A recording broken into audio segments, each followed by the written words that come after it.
Hello, everyone. I'm Dr. Sri Banerjee, core faculty for the College of Health Sciences and Public Policy at Walden University.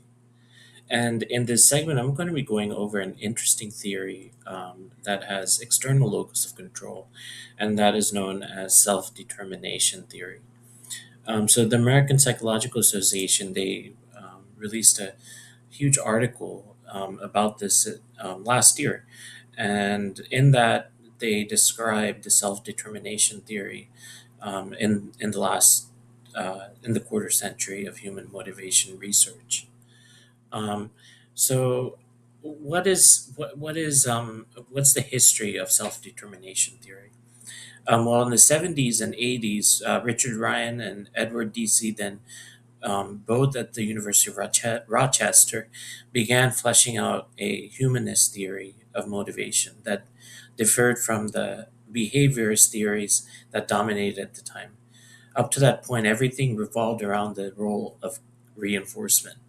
So let's start with human nature and people's inherent propensities to learn and to be curious.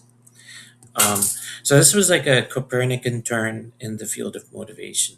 Things are in external than rather than internal. So Ryan and DC took what they called a brick by brick approach by fleshing out methodologically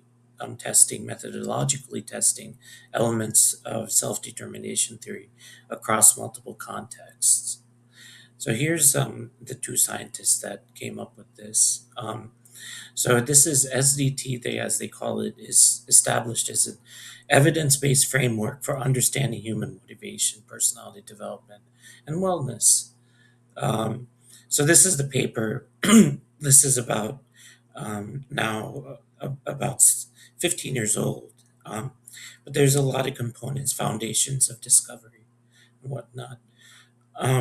So, what are the three steps to motivation? According to self determination theory, human motivation relies on three basic needs: autonomy, so the feeling you're choosing your behavior versus feeling controlled or compelled by others; competence, the feeling that you can be effective in the activity; and then relatedness is a feeling of connectedness and belonging with others.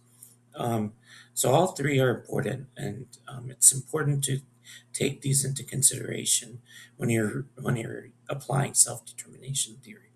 So think about these three segments of this theory of motivation, SDT motivation, and you'll understand this a lot better.